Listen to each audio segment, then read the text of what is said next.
Welcome to Engine Adventures. Today we're out here with the 2020 BMW X6. This is the xDrive 40i. Those numbers used to mean something. Now the 40, which used to represent displacement of 4 liters, it's actually a 3-liter inline 6. The I at the end means fuel injected.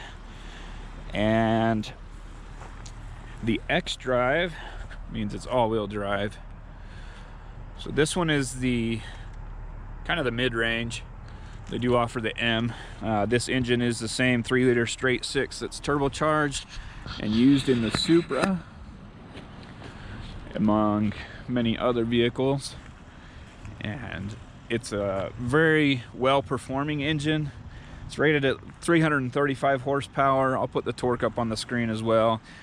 But it seems to do a little better than you would expect from 335 horsepower. So I don't know if they say it's not rated as high as it should be, or it's just because I'm at 4,000, a little over, maybe 4,500 feet of elevation, and all the other cars lose a lot of power because they don't have the turbo. But let's go ahead and take a look under the hood. To do that, you have to pull the lever here twice.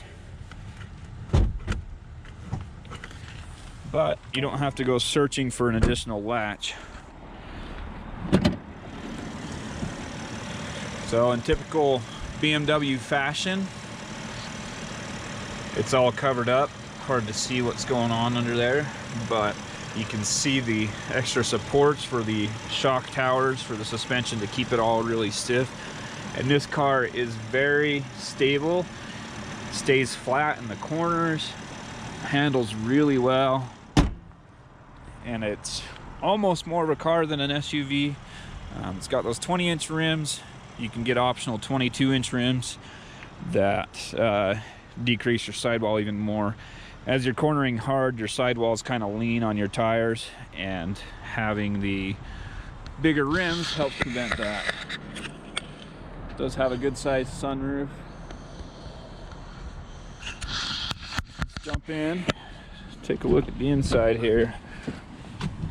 So actually, before we get in, it does have a lot of different features. This adjusts these side pieces, moves them in or out to make it fit your sides and hold you in place a lot better. You can push this one up and it will raise your headrest, or down to lower, obviously. And then it does have another button there to fold the headrest, but the rest of that's kind of standard. Right here is a manual adjust to slide that forward and back.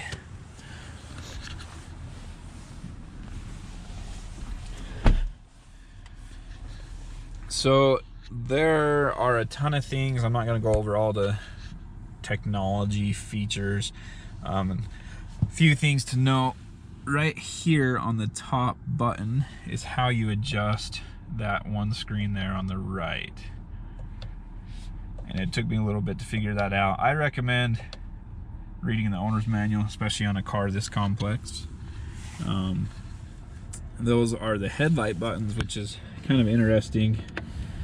And I never could figure out, these are the parking lamps, but I think you can only turn those on when your vehicle is off, because it's on right now and it just gives me this message there in the bottom: parking lamps right or parking lamps left, not while driving. Then it also has the fog lights, and those, again, they're not fog lights because your headlights have to be on to use them. Steering wheel controls, and the standard cruise control right here, and then you can adjust the speed, push up and down, typical there. But this is a limit, so you can set that, and that will keep you from going over a certain speed. So if you set it at 45, you can push the pedal not quite all the way down, but you can push it down pretty far and it won't let you go over 45. If you push the pedal all the way down, it bypasses that, lets you go as fast as you want. But it's a nice feature to keep you from unknowingly speeding. This car is pretty smooth, quiet highway cruiser. It does really well on the highways, and it's easy for it to get ahead of you without you knowing that you're going really fast, which I guess maybe that's not super true because you do have a heads-up display. I don't know. Let me turn off the headlights, see if that will brighten it up. No. I don't know if you guys can see that on the camera. I can see it just fine. Let me flip the radio on. That might add a little bit to it. So you can see a little bit up there on that heads-up display, and you can adjust what it shows. Standard, it just shows your speed and what the speed limit is.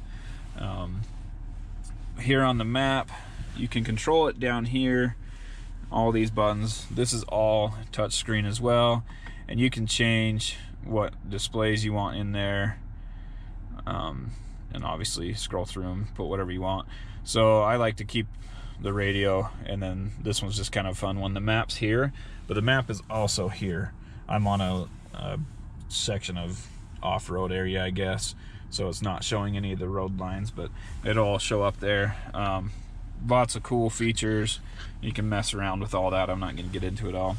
Heated seats, but no cooled seats on this model. I was a little surprised. This model is 72,000 or something like that, and I thought it would have all of the features, but it is missing a few. There's one that I really wanted to test, and that is the off-road package. That includes air suspension and the M Sport rear differential, which is a locking differential, I believe. Center armrest, push the button there, opens up. You have one power port there. You have another here, 12 volt wireless charging. That's just an extra pocket there on the right. All your different buttons here for different driving settings. So traction control off, the cameras, which are really clear.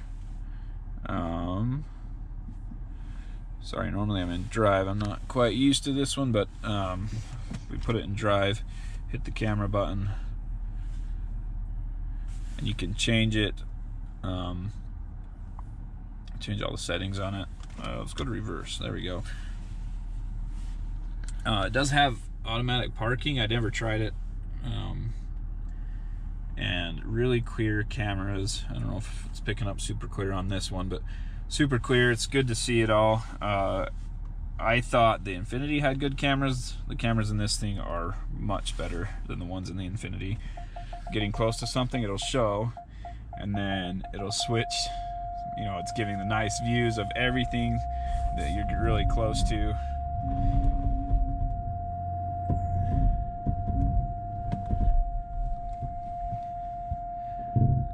And I like this, except for it's getting a little confusing as it switches through everything that you're close to, but it is a cool feature to have. There are only 4 cameras around here, one on the front, one under each mirror, and one on the rear. And I don't know why I said only, because 4 is clearly enough, but it's a great camera system. Like I said, it's super clear. Back down here, your parking sensors, your auto stop start, which this one has possibly the best auto stop start I've ever used. It works super well. It seems to detect when the car in front of you moves and starts up, and the delay is minimal. There's hardly any delay on it. The engine start stop button's here. That takes some getting used to if you've driven other vehicles where typically it's up here. Different drive modes. If you get the off-road mode or off-road package, it'll add some additional drive modes. I think maybe just the off-road one, but sport mode, which increases the damping and all the steering and throttle response and all that stuff. Comfort, that's just where I left it most of the time. Eco, adaptive, and that just kind of determines if you're driving sporty, it'll put it in sport mode. If you're just kind of cruising, it'll put it in comfort mode. This is the parking brake stuff, auto hold. Hill descent control, which was interesting. I imagine this section is maybe where the off-road stuff would go if it had it. And then again, this whole section is just to control the screen. Overall, it's not that big of an SUV, and especially once you get into the very back row. Let's go ahead and take a look in the, sorry, there are only 2 rows obviously, so let's go ahead and take a look at the second row, and then we'll move to the back.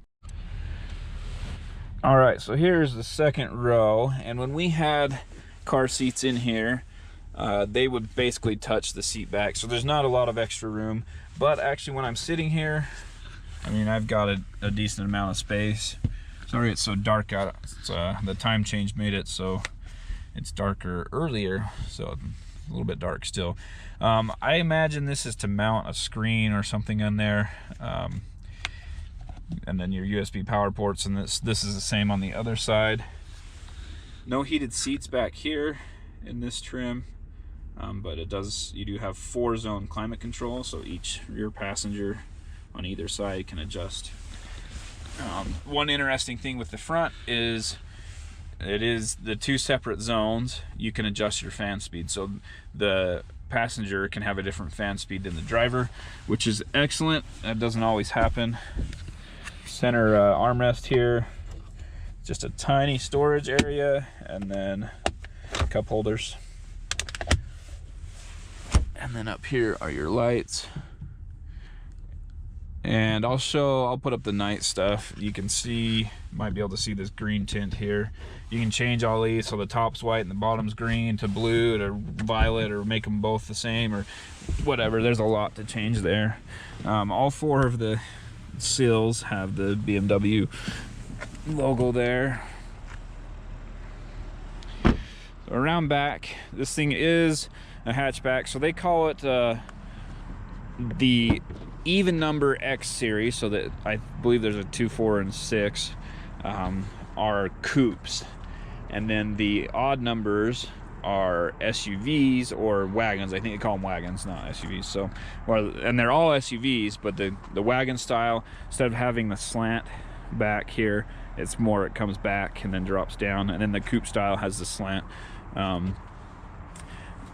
There is no spare tire. These are run flat tires, and so they can save weight and space with that, so there's a ton of room underneath there. This does say first aid kit, but it's all a bunch of electronics, so I imagine that you can option to get a first aid kit put in there. 12-volt outlet here, and then this lever folds the seat down up there, the second row seat, and you can see, so you can divide that up, so you can drop just this middle one, and then you can still have 4 passengers and have skis or something long. I don't know if skis would even fit in there, but maybe have skis there through the middle, which is a nice feature. So it's split 40-20-40. Okay, let's move on to the off-road testing portion of this. Like I said, this one is the X-Drive, so it is all-wheel drive, but does not have the off-road package with the M Sport rear differential and the air suspension.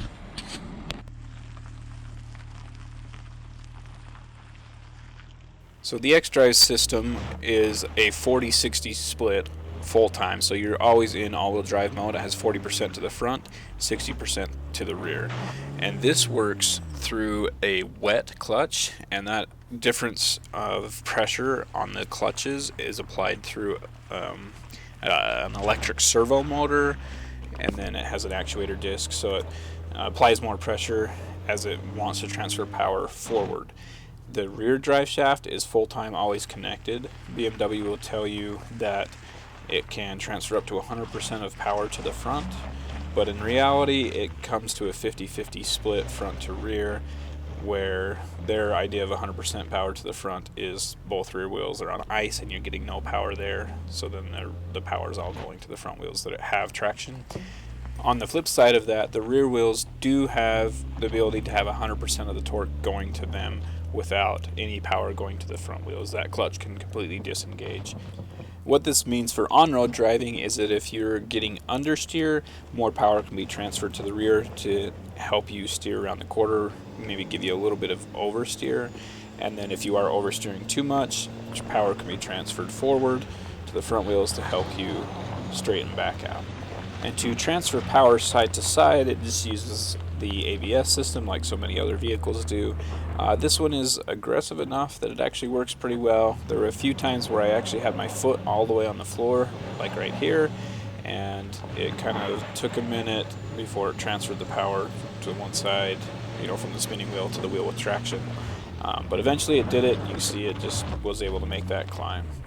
Also pay attention, these tires are the Pirelli Scorpions. They're a road going tire, and so they don't have a lot of traction. Of course, we're trying to show how well the vehicle transfers power between the wheels and not so much the tires, but the tires do play an effect in all of this. And I did find that turning off traction control seemed to help it climb a little bit better. Well, here we have a little bit of an unfortunate event, but the camera and tripod both survived this. I can't say that's true for the following week when I'm testing the Toyota Sequoia TRD Pro, where it takes a rock through the lens of the camera. Alright, one other thing to show you, this downhill assist. Go ahead and hit that. You know, I'm sure you can't see it. It says 2 miles an hour up there. But I'll just let off the brake and you'll see it turn green, hopefully. And it does a really good job of keeping me right at 2 miles an hour. And I'm not pushing the brakes right now. This is a really pretty steep hill, and it's just simply controlling it. It also shows right there, hill descents on, and then the speed. So you can up the speed basically whatever you set it at. So if you're going down a hill at 5 miles an hour, you hit the button, it'll keep you at 5 miles an hour. I thought maybe I could adjust it here. Oh, you can. It's just 2's the lowest, so you can use the speedometer to adjust it, or sorry, the cruise control settings to adjust it. One feature that performance vehicles have is a flat underbody, and this helps with aerodynamics, but it also helps when off-roading to avoid getting hung up or caught on rocks or whatever. Thanks for watching Engine Adventures review of the 2020 BMW X6. If you liked what you saw, go ahead and hit subscribe, comment down below for things you'd like to see in the future, and make sure to ring the bell so you get notifications.